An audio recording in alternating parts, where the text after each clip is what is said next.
This year's annual UN Climate Summit is fast approaching, and it may be the most important meeting of the decade.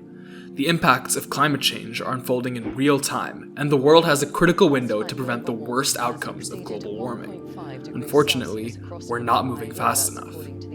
The UN's climate talks, or COPs, have come under fire for being ineffective and corrupt.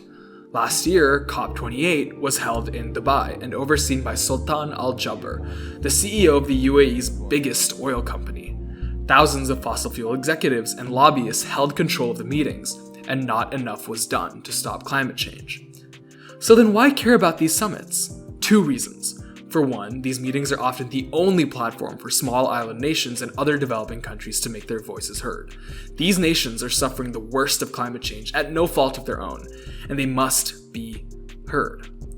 Second, these talks are a powerful hotbed of climate activism, climate justice, and hundreds of civil society groups calling for real change. We can't let these talks fall to the hands of big oil and the status quo.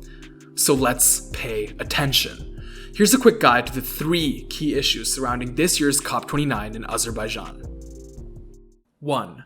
Loss and damage. You may have heard of the term loss and damage in the news, but what does it actually mean? Loss and damage deals with the effects of climate change that are happening right now across the globe, particularly in developing countries and the global south. These countries have fought for more than a decade to get funding from the global north to help survive climate crisis after climate crisis. Developed countries, the historical polluters of the environment, have dragged their feet to provide loss and damage funding. Despite the issues with last year's COP28 saw the creation of the first official loss and damage fund, where developed countries would earmark funds to help developing countries deal with the current climate crisis. Unfortunately, developed countries have provided less than $1 billion of funding, while hundreds of billions of dollars are needed and owed to ensure that developing countries weather the storm now. This year, countries are hoping to finalize a new plan for distributing funds of all kinds to developing countries, called the NCQG, or New Collective Quantified Goal on Finance. This new goal must include more loss and damage funding specifically for developing countries as soon as possible. The second big issue that climate talks are focusing on this year is mitigating climate change and staying on a path towards a maximum of 1.5 degree warming.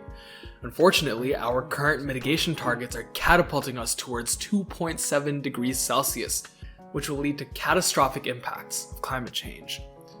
With the Paris Agreement, countries are obligated to create national mitigation targets, or NDCs, to slash their carbon emissions. Last year, during the 5-year stocktake of the world's emission reduction goals, countries' NDCs were found to be extremely underwhelming, and a much stronger set of goals will be needed to solve the climate crisis. Ahead of COP29, countries need to create and stick to stronger NDCs, and more funding must be available for countries to improve their technology and infrastructure while reducing emissions. A newer issue that has arrived in the forefront of climate discourse this year is the link between warfare and climate destruction. The world has seen countless amounts of destruction this year as Russia continues to invade Ukraine, and while large-scale humanitarian crises are occurring in Gaza, Congo, and Sudan.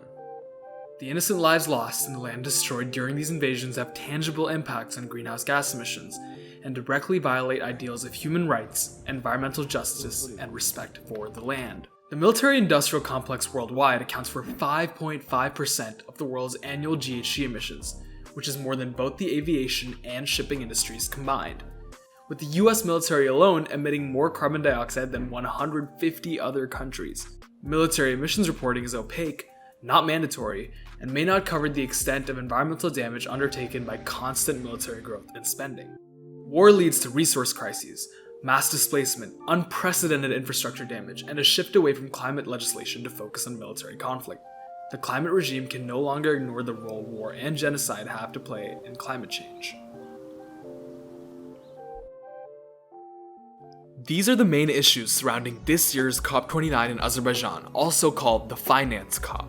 But climate activists and impacted nations are pushing for countless other issues to be brought to the table.